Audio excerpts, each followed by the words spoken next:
नमस्कार दोस्तों, एस्ट्रोलॉजर कपिल मिश्रा में आपका बहुत बहुत स्वागत है। आज हम बात करने वाले विशेष रूप से मित्रों मिथुन लव राशि फल मई 2025। ये वीडियो आपके लिए मोस्ट इंपोर्टेंट है और इसको मैंने बहुत शोध करके बनाया है। यदि आप मेरे चैनल पर नए हैं, चैनल को सब्सक्राइब जरूर कर लेना, क्योंकि यहां जो मिलेगा वो कहीं नहीं मिलेगा। सबसे पहले तो इस विषय को समझिए कि मिथुन जो राशि है वो किसकी राशि है? बुध की। और वर्तमान के समय में बुध कहां पर है? यहां पर। और बुध किस राशि के साथ में बैठे हैं? मीन राशि के साथ में। मीन राशि में बुध यहां पर है और मैंने बुध को 7 तारीख में, क्योंकि 7 मई में बुध का परिवर्तन होने वाला है, तो इस विषय को समझना कि आने वाला समय मिथुन राशि वाले जातकों के लिए लाभकारी है, प्रेममय है, ज्यादा लकी है और ज्यादा प्रभावित है, क्योंकि इस मई के महीने में 5 बड़े परिवर्तन हो रहे हैं जो कि विशेष है। तो सबसे पहले इस विषय को समझना आपको होगा कि वर्तमान के समय में मेष राशि में यहां पर सूर्य आए हैं और ये 14 अप्रैल के बाद आए। इसके बाद मिथुन राशि वाले जातक जो किसी कंपटीशन में तैयारी कर रहे हैं, जो किसी एग्जाम की तैयारी कर रहे हैं, उसमें 100% सफलताओं के योग है। एक और खास बात, मिथुन राशि वाले जातक जो नए रिलेशन में हैं, अभी करंट में जुड़े हुए हैं, उनके लिए ये समय 100% लकी रहेगा। जिसे ये लाइक कर रहे हैं, जिसे ये पसंद कर रहे हैं, वो व्यक्ति 7 मई के बाद ये आप देखेंगे कि वो ऑटोमेटिक आपकी ओर खींचेगा, उसका आकर्षण आपके प्रति ज्यादा होगा और ऐसी स्थितियां भी केंद्रित होंगी कि वो व्यक्ति जिसे आप प्रेम कर रहे हैं वो व्यक्ति भी आपको प्रेम करने लगेगा। ये एक खास स्थिति है।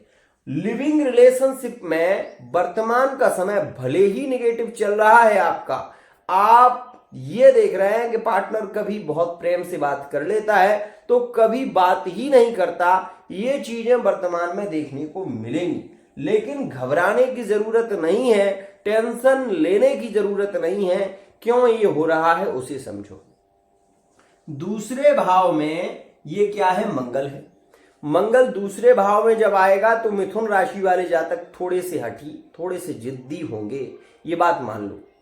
अब ये जिद और ये हठ केवल मंगल के कारण है, और यदि आप मंगली हैं तो इस चीज को मान लें कि अगर आप मिथुन राशि के हैं और मंगली हैं तो 2024 में ऐसी घटनाएं भी हुई हैं जिसमें मैरिड लाइफ को लेकर तलाक जैसे योगों का निर्माण भी हुआ है। ध्यान रखना, क्योंकि सितंबर और अक्टूबर का महीना मिथुन के लिए ज्यादा नेगेटिव और दिसंबर के महीने में मिथुन राशि वाले जातक प्यार में पीड़ित ज्यादा देखे गए। तो ऐसी स्थितियां भी हुई हैं, समझना और समझने का प्रयत्न करना। एक और खास बात, वर्तमान के समय में लिविंग रिलेशनशिप के रिश्ते आगे चलकर जुड़ेंगे और मैंने पहले भी वीडियो में बताया है कि 14 के बाद धीरे धीरे रिश्तों में प्रेम बढ़ेगा। तो इस विषय को समझना आपको होगा, क्योंकि आयुष में बुधादित्य योग का निर्माण स्वराशि का यहां पर सूर्य, अगर आपका 15 मई से पहले पहले कोई भी आप इंटरव्यू देते हैं तो आपकी 100% सफलता तय है, आपको वो जॉब जरूर मिलेगी, इसमें कहीं कोई संशय नहीं है। एक चीज आपने नोटिस की होगी कि 2024 में आप मैरिज के लिए बहुत प्रयत्न किए लेकिन नहीं हुई। ये बात मान लेना मेरी बहुत खास, और जिनकी मैरिज हुई है वो आज रिश्ते में बंधकर थोड़े पीड़ित भी हैं, परेशान भी हैं अपने पार्टनर के द्वारा। ये बात ध्यान रखना। मैं आपको ये बात बता दूं, जिन लोगों ने बगैर कुंडली मिलाए जबरदस्ती विवाह कर लिया, जल्दबाजी में विवाह कर लिया, वो रिश्ते में रो रहे हैं और कुछ भी नहीं है। लेकिन ये बात मेरी 100% मान लेना आप कि अभी जो विवाह के योग बन रहे हैं वो लव मैरिज में सक्सेस होंगे और मिथुन राशि के विवाह के योग केंद्रित होंगे, क्योंकि इस समय में गुरु जो द्वादश में चल रहा है वो गुरु आपकी राशि में आ गए हैं।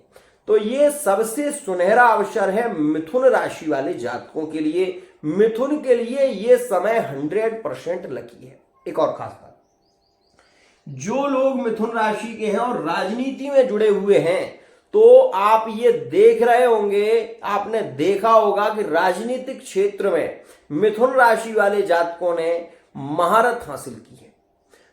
हम ये कह सकते हैं कि ज्यादा पैसा कमाया है, ये बात भी समझिएगा। और राजनीतिक क्षेत्र में अपनी छवि बनाना ये एक बहुत बड़ी बात होती है। तो मिथुन राशि वाले जातक यदि राजनीति की ओर बढ़ना चाहते हैं तो उनके लिए सबसे अच्छा समय आ रहा है 18 मई 2025 से जो समय शुरू होगा वो इन्हें राजनीतिक क्षेत्र में, क्योंकि भाग्य भाव में आ जाएगा ये ग्रह जो कि राहु है। और जब राहु भाग्य में आएगा, तीसरा स्थान वैसे भी राहु का होता है, तीसरा स्थान राहु का बहुत अच्छा प्रभाव देता है, राहु तीसरे में। और एकादश भाव में भी राहु बहुत अच्छा प्रभाव देता है। पंचम भाव में राहु केतु का अगर योग बनता है तो ऐसा व्यक्ति पैसा बहुत कमाता है। ये आप मान लीजिए कि ये जब समय आएगा तो यदि आप शेयर मार्केटिंग का कार्य करते हैं, सोशल मीडिया पर एक्टिव हैं, तो आपको 100% सफलता मिलेगी, इसमें कहीं कोई संशय नहीं है। एक और खास बात, मिथुन राशि वाले जातकों की अगर नो कांटेक्ट चल रहे हैं, क्योंकि मिथुन राशि के नो कांटेक्ट भी देखे गए हैं, फरवरी के महीने की 14 तारीख के बाद मिथुन राशि के रिश्ते टूटे भी हैं। और मैं आपको ये भी बता दूं कि मिथुन राशि वाले जातक यहां पर 27 मार्च के बाद भी पीड़ित देखे गए हैं। अब 4 अप्रैल 2025 में मिथुन राशि से निकलकर मंगल द्वितीय स्थान में आए हैं, तो बहुत सारे लोग ऐसे हैं जिनके रिश्ते जुड़ते जा रहे हैं। जैसे मिथुन कर्क का ही रिश्ता जुड़ रहा है, अब धीरे धीरे इसमें प्रेम बढ़ रहा है। तो ऐसी स्थितियां हैं। मिथुन राशि का यहाँ पर कन्या राशि में भी लगाव बढ़ रहा है, ये भी एक अच्छी स्थिति है। तो यहां पर हम बहुत हद तक ये कह सकते हैं कि मिथुन राशि के रिश्तों में अब प्रेम बढ़ रहा है, धीरे धीरे स्थितियां सुधर रही हैं। लेकिन मुझे एक बात का बड़ा आश्चर्य होता है। एक एस्ट्रोलॉजर है जिनकी मैं वीडियो देख रहा था, तो उन्होंने कहा कि पंचम भाव में यदि विशेष रूप से राहु हो तो रिश्ते टूटते ही है। ये कहना उचित नहीं है, क्योंकि राहु पंचम भाव में यदि वृषभ राशि में बैठा हो तो ऐसी स्थिति में राहु उसको राजयोग की प्राप्ति कराता है। और एक सबसे सरल मार्ग है, राहु अगर बलि हो जाए या राहु को बलि कर लिया जाए तो व्यक्ति बहुत जल्दी धनवान बनता है, बहुत जल्दी रोडपति से लोग करोड़पति बन जाते हैं। और ये राहु की कृपा से होता है सारे कार्य, ध्यान रखना। तो मैं ये भी आपको बता दूं कि यह जो समय चल रहा है ये थोड़ा नेगेटिव भी है। 7 मई में बुध का परिवर्तन होगा और बुध यहां से मेष राशि में आएंगे, बुधादित्य योग का निर्माण होगा। यहां पर 14 मई में गुरु का परिवर्तन होगा और गुरु यहां द्वादश पर, जो विवाह में बाधाओं को उत्पन्न हो रही थी, जो विवाह नहीं हो पा रहा था, द्वादश में गुरु था। यहां पर कन्या के विवाह में सबसे ज्यादा बाधा आ रही थी गुरु के कारण। यहां पर गुरु द्वादश भाव में बैठकर पेट से रिलेटिव प्रॉब्लम, आंखों से रिलेटिव समस्याओं का भी कारण बने हुए थे। यहां पर गुरु बैठकर मोटापा को बढ़ा रहे थे। यहां पर हम ये भी कह सकते हैं कि किडनी में इन्फेक्शन की स्थितियां भी बढ़ती हैं। तो ये स्थिति अब यहाँ पर जब गुरु आएंगे तो बहुत सारी स्थितियां केंद्रित होंगी, विवाह के योग बनेंगे, राजनीतिक क्षेत्र में सफलता मिलेगी। साथ ही साथ ये समय मिथुन के लिए 100% लकी इसलिए है कि भूमि लाभ के योग ज्यादा होंगे, भूमि वाहन सुख सुविधाओं की स्थितियां केंद्रित होंगी। और 2025 के मई के महीने की लास्ट में जब शुक्र का परिवर्तन होगा यहां से 31 मई में, तो जब ये शुक्र यहां पर आएंगे एकादश भाव में, 100% ये मान लेना कि इस समय में मैरिड लाइफ में काफी प्रेम बढ़ेगा। मैरिड लाइफ में ये समय यात्राओं की ओर ज्यादा ले जाएगा। इस समय में आप ये भी देखेंगे कि इस समय में शॉपिंग इत्यादि ज्यादा होगी। इस समय में कोई फंक्शन विशेष हो सकता है, बड़ा फंक्शन हो सकता है, ऐसे योग इसमें केंद्रित होंगे। यहां पर मैं ये भी बता दूं कि मिथुन राशि के विवाह के योग 15 मई 2025 के बाद लव मैरिज के योग शुरू हो जाएंगे। तो किन किन राशियों में विवाह हो सकते हैं? मिथुन का तुला में, मिथुन का कुंभ राशि में और मिथुन राशि वाले जातकों का धनु राशि में विवाह के योग 100% बन रहे हैं। इसमें कहीं कोई संशय नहीं है कि इन राशियों में अगर वर्तमान में ब्रेकअप भी हैं तो 15 मई 2025 के बाद जो समय आ रहा है धीरे धीरे आप इस चीज का अनुभव करेंगे कि पार्टनर अपनी गलतियों को भी एक्सेप्ट करेगा और आपके लिए यह सुनहरा अवसर होगा। लेकिन वर्तमान के समय में मिथुन राशि में क्या स्थिति चल रही है वो सुनो। मिथुन राशि वाला एक तो जातक ऐसी स्थितियों में भी देखा जा रहा है कि अपने पार्टनर को मिथुन राशि वाले जातक ने धोखा दिया, और वो दिया कब? 17 सितंबर 2024 से। आपको मैं ये बात बता देना चाहता हूं कि मिथुन राशि वाले जातक 2 राशियों से जुड़े और इन्होंने 2 लोगों के साथ में रिलेशन रखा। अब इनका एक रिलेशन बिगड़ रहा है, वो है मैरिड लाइफ का रिलेशन, वो जो कि काफी बिगड़ रहा है। तो उसकी स्थितियां आगे चलकर संभल जाएंगी, इसमें भी परेशान होने की जरूरत नहीं है। लेकिन अगर कुंडली में मंगल दोष है, यदि कुंडली में राहु गुरु चांडाल दोष है, तो ऐसी स्थिति में आपको अपनी कुंडली की रीडिंग जरूर करानी चाहिए, क्योंकि ये इस स्थिति में आपको अपने पार्टनर की क्लियरिटी तो मिलेगी ही, साथ ही यहां पर आपको यह भी पता चलेगा कि किस उपाय के माध्यम से आप अपने रिलेशन को सुधार सकते हैं। एक और खास बात, ये जो पिशाच योग का निर्माण है, ठीक है, इसके कारण क्या क्या बाधाएं हो सकती हैं वो सुनो। इसके द्वारा केवल ये मान लें आप कि जमीनी मुद्दों में विवाद ज्यादा हो सकते हैं और कोर्ट कचहरी के केस हो सकते हैं। दूसरी स्थिति, ये जो पिशाच योग का निर्माण है ये माता पिता को ज्यादा पीड़ित करेगा, मतलब माता पिता के द्वारा अशांति हो सकती है, या आपके मन में ऐसा विचार आ सकता है कि आपके माता पिता आपके लिए कुछ अच्छा नहीं सोच रहे हैं, तो आपके मन में उनके प्रति हो सकता है ईर्ष्या भाव भी आ जाए। तो ये पिशाच योग का निर्माण है। एक और खास बात, यहां से शनि राहु जो बैठे हुए हैं ये सप्तमस्थ दृष्टि दे रहे हैं, लेकिन दशम दृष्टि जो है इनकी वो विशेष रूप से धनु राशि पर है।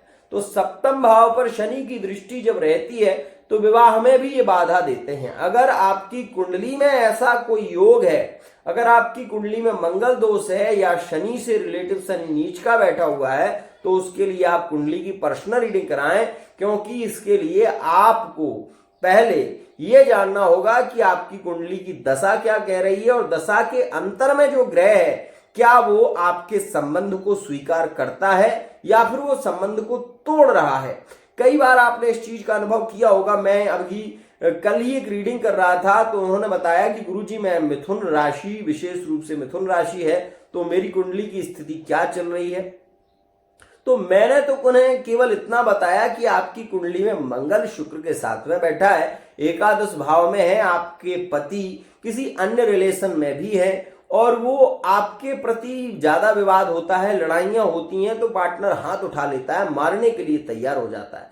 तो उन्होंने कहा कि गुरुजी ये स्थिति कब से चल रही है, तो मैंने उन्हें ये बताया कि ये स्थिति अगस्त के महीने से केंद्रित है और ऐसी स्थिति कई बार हो चुकी है। तो ऐसी स्थितियां अगर आपकी कुंडली में भी चल रही हैं, क्योंकि मिथुन राशि वाला जातक यदि राहु से पीड़ित हो तो क्रोध में आकर तोड़ने फोड़ने का काम करने लगता है। मतलब अगर गुस्सा आ जाएगा तो मोबाइल तोड़ देगा, गुस्सा आ गया तो हो सकता है कोई कांच का गिलास तोड़ दे, प्लेट तोड़ दे, ऐसा ज्यादा देखने को मिलता है। और ऐसे व्यक्ति प्रेम में 100% पागल होते हैं, ये बात ध्यान देना। ये लोग सुसाइड करने में भी हिचकते नहीं है और ऐसा भी हो चुका है। मैं आपको बता देना चाहता हूं 4 अप्रैल 2025 से पहले आपको बता दूं ऐसा हुआ भी है। कई राशियों में ऐसा हुआ है कि सुसाइड के विचार मन में आए हैं, मरने के लिए तैयार हुए हैं, लेकिन देव कृपा से बच गए। तो मैं केवल इतना कहना चाहता हूं, यदि आपकी कुंडली में ऐसे योग हैं तो आप उसकी रीडिंग कराएं ताकि आपको असलियत का पता चले। एक और खास बात, मन में कभी ये भाव मत लाना, क्योंकि तंत्र अपनी जगह है, मंत्र अपनी जगह है, साधना अपनी जगह है। जो व्यक्ति भगवान को मानता है उसके लिए भगवान है। अभी कुछ लोग ऐसे भी आपको मिलेंगे, मैं एक बात मैं दिल से कह रहा हूं मेरे भाइयों, मैंने आज तक किसी से यह नहीं कहा कि आप मेरे से पूजा करो, लेकिन कुछ लोग मुझे टारगेट करके जब ऐसी बातें बोलते हैं तो मुझे अच्छा नहीं लगता। भाई अगर आपको टारगेट करना है तो किसी और को करो, मुझे टारगेट मत करो। और एक बात मैं ये 100% चैलेंज दे रहा हूं, आप उपाय करके देखिए, आपके पार्टनर के आने के योग बनेंगे। यदि आपकी कुंडली में स्थितियां अनुकूल हैं और वो ग्रह जो विशेष रूप से आपके संबंध को जोड़ सकता है, तो दुनिया की कोई ताकत रोक नहीं सकती। ये बात ध्यान देना। तो मित्रों, मैं केवल ये कहना चाहता हूं, यदि आप विशेष रूप से फेस रीडिंग के माध्यम से, हस्तरेखा के माध्यम से या कुंडली के माध्यम से अपने पार्टनर के बारे में, अपने बारे में जानना चाहते हैं, तो पर्सनल रीडिंग ले सकते हैं। एक और खास बात, फरवरी के महीने में मिथुन राशि वाले जातकों के बहुत ज्यादा विवादित विषय हुए हैं और अचानक ब्रेकअप हुए हैं। कुछ लोग ऐसे भी आपको मिलेंगे मिथुन राशि के, जिनको ये पता ही नहीं है कि पार्टनर क्यों नाराज हो चुका है और क्यों ऐसा कर रहा है। मित्रों, कई बार ऐसा होता है कि जब ग्रह विशेष रूप से निगेटिव दृष्टि देते हैं, तो ऐसा होने लगता है कि घर के परिवार के लोग डांट देते हैं, तू किससे बात करती है या तू किससे बात करता है। तो ऐसी स्थिति में नंबर ब्लॉक हो जाते हैं और बात नहीं होती। तो ऐसी स्थिति में हमारे मन में बहुत सारे विचार आने लगते हैं कि वो व्यक्ति शायद हमें चाहता नहीं है, या वो व्यक्ति हमें धोखा दे रहा है, या हमें उसके साथ में नहीं रहना चाहिए। तो मैं केवल ये कहना चाहता हूं, इन सारी स्थितियों से आप यदि गुजर रहे हैं तो पर्सनल रीडिंग लें, आपको ये पता चले कि आपकी स्थिति क्या है। एक और कड़वा सत्य, कर्क राशि में आया हुआ मंगल यहां पर सप्तम पर दृष्टि दे रहा है, इसलिए संतान का योग वर्तमान में चल रहा है। अगर आप मिथुन राशि के हैं, मैरिड लाइफ में हैं, संतान की प्लानिंग कर रहे हैं, गर्भाधान संस्कार करना चाहते हैं, तो ये समय आपके लिए अनुकूल है। पुत्र प्राप्ति के योग इसमें ज्यादा रहेंगे। और इस समय में यदि गर्भाधान होता है, मतलब आप जून के महीने तक भी अगर गर्भाधान संस्कार होता है, तो यहां पर आप मान लें कि पुत्र प्राप्ति के योग ज्यादा रहेंगे। और यहां से मंगल जो दृष्टि दे रहे हैं, आर्मी फोर्स में सफलता दिलाएंगे। ये मंगल आपके लिए कुछ हद तक लाभकारी है। ये मंगल आपको कोई बड़ी पोस्ट पर पहुंचा सकते हैं। और अगर आप कहीं बाहर रहते हैं, तो ये आप मान लीजिए कि यहां पर जो गुरु हैं, ये आते आते आप यदि थोड़ी सी अपने विभाग में चर्चा कर लें, तो इस समय में मतलब 15 मई से पहले पहले आपकी स्वेच्छा से आपका ट्रांसफर हो सकता है। और आप अगर चाहेंगे तो ट्रांसफर हो सकता है, आप जहां चाहेंगे वहां, क्योंकि ये गुरु आपकी ही लग्न में आ रहा है। आपको थोड़ी सी सेटिंग बनानी पड़ेगी और आपका ट्रांसफर हो जाएगा। तो आज के लिए इतना ही। आशा करता हूं ये वीडियो आपको पसंद आई होगी। वीडियो पसंद आई है, चैनल को सब्सक्राइब जरूर कर लेना, बेल आइकन को प्रेस कर लेना। इस समय में बुध का जितना हो सके मंत्र का जप करें, ओम ब्राह्म ब्रीम ब्रोम शाह बुधाय नमः। साथ ही साथ पंचम का मालिक शुक्र है, तो शुक्र से रिलेटिव आपको दुर्गा चालीसा का पाठ करना चाहिए। इससे आपके रिलेशन में